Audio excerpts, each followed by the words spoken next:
இதெல்லாம் இன்றைக்கி வந்த மெடிசன்ஸ் கிடையாது. இதெல்லாம் 10 வருஷமாகவே இருக்குது. வாரத்துக்கு ஒரு நாள் ஈஸியாக வெயிட்டை குறைக்கலாம் அப்படின்னு சொல்லி இப்போ ஒரு வரமுறையே இல்லாமல் எல்லாரும் யூஸ் பண்ணுற அந்த மெடிசனை பற்றி தான் பார்க்க போகிறோம். கொஞ்சம் சாப்பிட்டாலும் நல்லா இருக்கிற மாதிரி ஒரு ஃபீல் கொடுக்கறது, இதை மேலே அது மூளையில் பார்க்கும். அடுத்தது மூளையில் வேலை செய்யும், பிரெயினில். அங்கே என்ன பண்ணும், அது கீழே போகாமல் வயிற்றுலேயே வச்சுருக்கும். ஸோ வயிறு எப்போவுமே உங்களுக்கு ஃபுல்லாக இருக்கும்.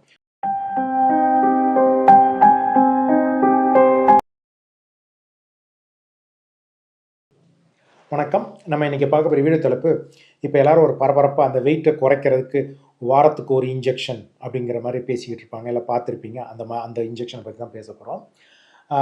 இதெல்லாம் வந்து பார்த்திங்கன்னா GLP-1 ரிசெப்டர் அகோனிஸ்ட் ட்ரக்ஸ் அப்படிம்பாங்க.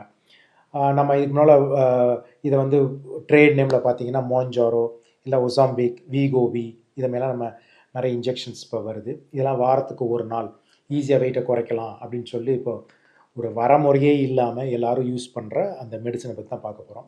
சரி, இதெல்லாம் சேஃபாக போட்டுக்கலாமா, இதனால் பெனிஃபிட் என்ன, சைட் எஃபெக்ட்ஸ் என்ன அப்படிங்கிறத ஒரு டீட்டெயிலாக பார்ப்போம். ஓகே, நம்ம இதுக்கு முன்னால் அந்த பேரியாட்ரிக் சர்ஜரி, அதாவது வெயிட்டை குறைக்கிறதுக்கு உள்ள சர்ஜரி பண்ணும்போது நம்ம என்ன சொன்னோம்னா, வெயிட் ஏன் குறையுது இந்த சர்ஜரியில் அப்படிங்கும்போது GLP-1 அப்படிங்கிற ஒரு ஹார்மோனை பற்றி பேசியிருப்போம். அதாவது குளுக்கோகான் லைக் பெப்டைட் 1, அது ஒரு இன்க்ரெட்டின் அப்படிங்கிற ஒரு ஹார்மோன். இந்த ஹார்மோனோட பெனிஃபிட்ஸ் அதிலே பல வீடியோக்கள் பார்த்திங்கன்னா தெரியும். இன்சுலின் ரெசிஸ்டன்ஸை குறைக்கும், இன்சுலின் செக்ரீஷனை கூட்டும், குளுக்கோஸை அதுமாரிலாம் நிறைய பேசுவோம். அந்த பெனிஃபிட்டு உள்ள அது ஆப்ரேஷனால் நடக்கிறத ஒரு இன்ஜெக்ஷன் மூலமாக ஈஸியாக கொண்டு வரலாம் அப்படிங்கிறதான் இந்த ஒரு ப்ராடக்ட்டு. இந்த GLP-1 அப்படிங்கிறது ஒரு ஹார்மோன். இது வந்து GIP இன்னொரு ஹார்மோன். இதுதான் ரொம்ப காமனாக இப்போது அந்த இன்ஜெக்ஷன் ஃபார்மில் கிடைக்கக்கூடிய மருந்துகளோட இன்க்ரீஸ் பண்ணக்கூடிய ஹார்மோன். சரி, இதுக்கெலாம் வந்து என்ன வேலைகள் அப்படின்னு பார்ப்போம். முதல்ல வந்து இந்த GLP-1 GIP இந்த ஹார்மோன் என்ன பண்ணும் அப்படின்னா, இது வந்து ஒரு இடத்துல வேலை செய்யாது, இது பல இடங்களில் வேலை செய்யும். அது எப்படின்னா, முதல்ல பேங்க்ரியாஸில் தான் நமக்கு இன்சுலின் சுரக்கக்கூடிய ஒரு ஆர்கன். ஸோ அதில் என்ன பண்ணும் அப்படின்னா, முதல்ல வந்து இன்சுலின் செக்ரீஷன் அதை இன்க்ரீஸ் பண்ணும். அதை வந்து ஒரு சென்சிட்டிவிட்டி, இன்சுலினோட சென்சிட்டிவிட்டியை இன்க்ரீஸ் பண்ணும். ஸோ அதனால் வந்து உங்களுக்கு வந்து எப்போல்லாம் சாப்பிட்றோமோ அப்போல்லாம் இன்சுலின் ஒரு நல்ல வேலை செய்கிற மாதிரி, அதாவது சிம்பிளாக சொன்னால் நல்ல இன்சுலினை சுரக்கக்கூடியதுக்கு பேங்க்ரியாஸில் வேலை செய்யும். அடுத்தது மூளையில் வேலை செய்யும், பிரெயினில். அங்கே என்ன பண்ணும், நமக்கு சாப்பிட்டோம் அப்படிங்கிற ஒரு திருப்தி கிடைக்கும் இல்லையா, அந்த திருப்தி, பசி, இதெல்லாம் நல்ல விதமாக கண்ட்ரோல் பண்ணும். ஸோ பசி இல்லாமல் வச்சுக்கிறது, கொஞ்சம் சாப்பிட்டாலும் நல்லா இருக்கிற மாதிரி ஒரு ஃபீல் கொடுக்கறது, இதை மேலே அது மூளையில் பார்க்கும். அடுத்தது பார்த்திங்கன்னா லிவரில் என்ன பண்ணும், இன்சுலின் ரெசிஸ்டன்ஸ், அதாவது இன்சுலின் சரியாக வேலை செய்யாமல் இருக்கிறத குறைச்சிரும். ஸோ நல்லா வேலை செய்யும். ஃபேட்டி லிவரை குறைக்கும், இதை மேலே அங்கே வேலை செய்யும். இதை மாதிரி அதுக்கு வந்து பல இடங்களில் பார்த்திங்கன்னா அதுக்கு இது இருக்குது. இது தவிர வயிற்றில் வேலை செய்யும். வயிற்றில் என்ன வேலை செய்யும், முதல்ல வந்து வயிற்றில் வந்து கேஸ்ட்ரிக் எம்டிங், அதாவது நம்ம சாப்பிட்டோன்னா சாப்பாடு சீக்கிரமாக கீழே ஒரு ஜீரணமாகி கீழே போகணும். அது கீழே போகாமல் வயிற்றுலேயே வச்சுருக்கோம். ஸோ வயிறு எப்போவுமே உங்களுக்கு ஃபுல்லாக இருக்கும். ஸோ நார்மலாகவே அப்போ என்ன ஆகும், பசிக்கலைன்னா கம்மியாக சாப்பிடுவோம். கம்மியாக சாப்பிட்டா கலோரி கம்மி, அதனால் வெயிட் குறையும். ஸோ இதை மாதிரி 4 இடத்துல 4 விதமாக இது வேலை செய்யும். ஸோ இதுதான் வெயிட் குறையும் ப்ளஸ் சுகரும் குறையும். இந்த மருந்து கண்டுபிடிச்சது வெயிட் குறைக்கிறதுக்காக கிடையாது. இது எல்லாமே கண்டுபிடிச்சது சுகர் டயபெட்டிக் பேஷண்ட் அவங்களுக்கு கண்டுபிடிச்சது. பட் ஆனால் இதில் பெனிஃபிட்டாக வந்து நமக்கு வெயிட் குறையுது. ஸோ அதனால் இதை வெயிட்டை குறைக்கிறதுக்கும் யூஸ் பண்ண FDA அப்ரூவல் கொடுத்துருச்சு.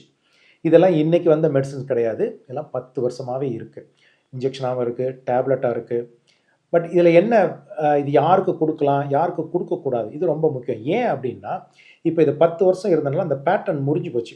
அந்த 10 வருஷம் இந்த கம்பெனி தான் ப்ரொடியூஸ் பண்ணணும் அப்படிங்கிற ஒரு பேட்டர்ன் ரூல் இருக்கும் இல்லையா, அது போனனால இப்போ எல்லா கம்பெனியும் அதை தயாரிக்க ஆரம்பிச்சிட்டாங்க. அதனால் விலை வேகமாக குறையுது. முன்னாலேருந்து இதோட விலை வந்து ரொம்ப ஜாஸ்தியாக இருந்தது, இப்போ வேகமாக குறையுது.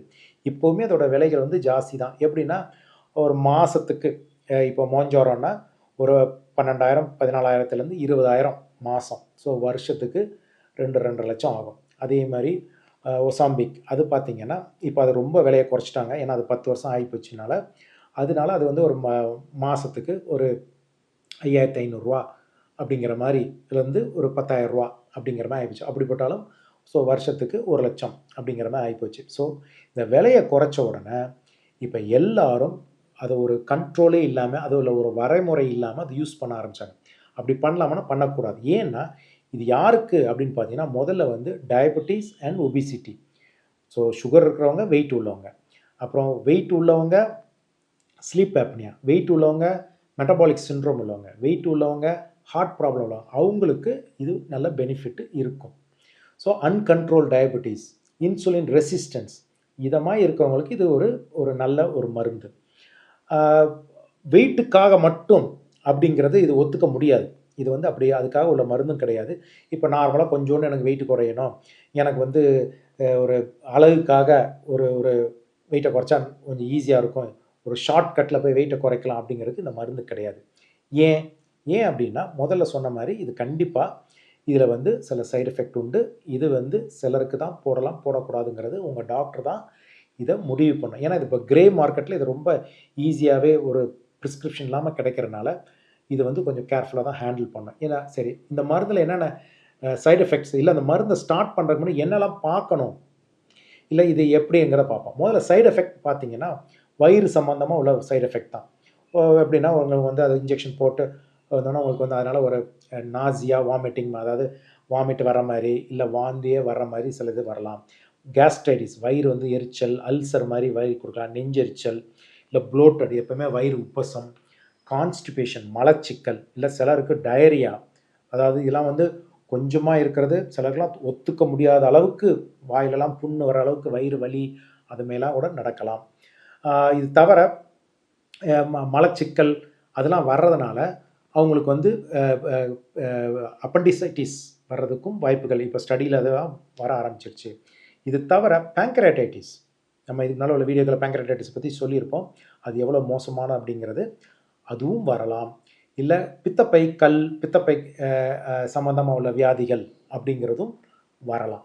ஸோ அதனால் இதெல்லாம் ரொம்ப கேர்ஃபுல்லாக, ஸோ இதெல்லாம் வந்து வர்றதுக்கு இந்த மருந்துகள் ஆரம்பிக்கும் போது உங்கள் டாக்டர்ஸ் இதெல்லாம் பார்த்துட்டு உங்களுக்கு வந்து இந்த மருந்துனால நன்மைகள் நிறைய இருக்குது, இதனால் உள்ள தீமைகள் ரொம்ப கம்மி அப்படின்னு சொல்லும்போது தான் இந்த மருந்தை நம்ம ஒரு ப்ரிஸ்கிரைப் பண்ணலாம். அதுவும் ட்ரையல் அண்ட் எரரில் ஆரம்பித்து அதுக்கப்புறம் கொஞ்சம் கொஞ்சமாக டோஸ் இன்க்ரீஸ் பண்ணுவாங்க. இது ஒரு பார்ட்டு. சரி, இதில் எவ்வளோ வெயிட் குறையும், இதுதான் இப்போ எல்லாருக்கும் ஒரு கேள்வியாக இருக்கும். நான் போட்டோன்னா அடுத்த நாளே குறைஞ்சிருவோன்னா கண்டிப்பாக கிடையாது. ஒரு மாதம் வாரத்துக்கு ஒரு நாள் தான் இந்த இன்ஜெக்ஷன் அப்படின்னாலும் இந்த இன்ஜெக்ஷனை போட்டோன்னா வெயிட் குறையாது. மாதம் அது வந்து உங்களுக்கு ஒத்துக்குமா ஒத்துக்காதா, இந்த சைடு எஃபெக்ட்ஸ்லாம் எவ்வளோ வருதுன்னு பார்த்துருக்காக கொடுக்குற ஒரு டோஸ், லோயஸ்ட் டோஸ் அப்படிம்பாங்க. 0.25 இல்லைனா அதில் 2.5 அப்படிங்கிறத மருந்தை பொறுத்து அதை கொடுப்பாங்க. அதுக்கப்புறம் அதை கூட்டிக்கிட்டே போவாங்க. அது சுகருக்காகவா வெயிட்டுக்காகவா அப்படிங்கிறத டாக்டர் அவங்கள இன்க்ரீஸ் பண்ணிட்டு போவாங்க. சரி, இது வந்து ஆரம்பிக்கிறதுக்கு முன்னாடி அப்போ என்னெல்லாம் டெஸ்ட் பண்ணணும் அப்படின்னு பார்த்தீங்கன்னா, முதல்ல வந்து ஒரு வயிறு சம்மந்தமாக எக்ஸாமின் பண்ணிவிட்டு ஹிஸ்ட்ரி, உங்களுக்கு அல்சர் இருக்கா அதெல்லாம் கேட்டுட்டு என்னென்ன பாதிப்புகள் இருக்குது அப்படிங்கிறதுக்கு ஒரு ஸ்கேன் பண்ணி உங்கள் லிவர் எப்படி இருக்குது, உங்களோட பித்தப்பை எப்படி இருக்குது, உங்கள் பேங்க்ரியாஸ் எப்படி இருக்குது, இதுக்கு மேலே நீங்கள் ஆல்கஹால் எடுப்பீங்களா, அதனால் பேங்க்ரைட்டிஸ் வந்திருக்கா அதெல்லாம் பார்க்கணும். அதே மாதிரி கழுத்தில் ஒரு அல்ட்ராசவுண்ட் ஸ்கேன் பண்ணுவாங்க. ஏன்னா தைராய்டில் ஏதாவது பிரச்சனைகள் இருக்கா, இல்லை நீ கட்டி மாதிரி இருக்கா அப்படிங்கிறதெல்லாம் அதை பார்ப்பாங்க. தைராய்டெலாம் பிரச்சனை இருந்தால் அது கொடுக்க மாட்டேன். ஏன்னா ஒரு அனிமல் ஸ்டடீஸில் வந்து தைராய்டில் கேன்சர் வர மாதிரி இருக்கும், பட் மனுஷங்களில் அது கிடையவே கிடையாது. ஸோ இதெல்லாம் இருக்கிறனால டாக்டர்ஸ் வந்து கொஞ்சம் பார்த்து தான் கொடுப்பாங்க. அதனால் டாக்டரோட ஒரு ஒரு எக்ஸாமினேஷன், ப்ரிஸ்கிரிப்ஷன், ஒரு ஒப்புதல் இல்லாமல் நீங்களாக ஒரு கிரே மார்க்கெட்டில் வாங்கி பண்ணவே பண்ணாதீங்க. அதனால் கிரே மார்க்கெட்டில் நிறைய டூப்ளிகேட்ஸும் வரும். அதனால் சைடு எஃபெக்ட்ஸ் வர்றதுக்கு வாய்ப்புகள் இருக்குது. ஸோ இதுதான் மெயின் இது. ஸோ இது யாருக்கு அப்படின்னா, இதனால் என்ன பெனிஃபிட்னா பார்த்தீங்கன்னா, ஒரு HbA1c, அதாவது நமக்கு வந்து சுகர் வந்து அன்கண்ட்ரோல் தான், அவங்களுக்கு வந்து அப் டு 2.5 குறையிறதுக்கு வாய்ப்புகள் இருக்குது. அதுமாதிரி வெயிட்டு எவ்வளோ தான் குறையும் அப்படின்னு கேட்டோம்னா, இந்த GLP-1 அதெல்லாம் பார்த்தீங்கன்னா ஒரு 15% வரைக்கும். GLP-1 அண்ட் GIP, இந்த டூயல் ஆக்ஷன் அப்படிம்பாங்க, அதெல்லாம் பார்த்தீங்கன்னா அப் டு 20%. பட் ப்ராக்டிக்கலாக பார்க்குறதா இருந்தால் 12லேருந்து ஒரு 18-17% வெயிட் குறையிறதுக்கு உண்டு. ஆனால் இந்த மருந்துகள் எப்போவுமே கண்டினியூஸாக போட்டுக்கிட்டு தான் இருக்கணும். நீங்கள் எப்போனா நிப்பாட்டினா திரும்ப வெயிட் போட தான் செய்யும். திரும்ப உங்கள் சுகர் கண்ட்ரோலுக்கு வராமல் தான் போகும். உடனே இல்லாட்டாலும் அது ஒரு சில மாதங்கள் ஆன பிறகு உங்களுக்கு இது திரும்ப வரதான் செய்யும்.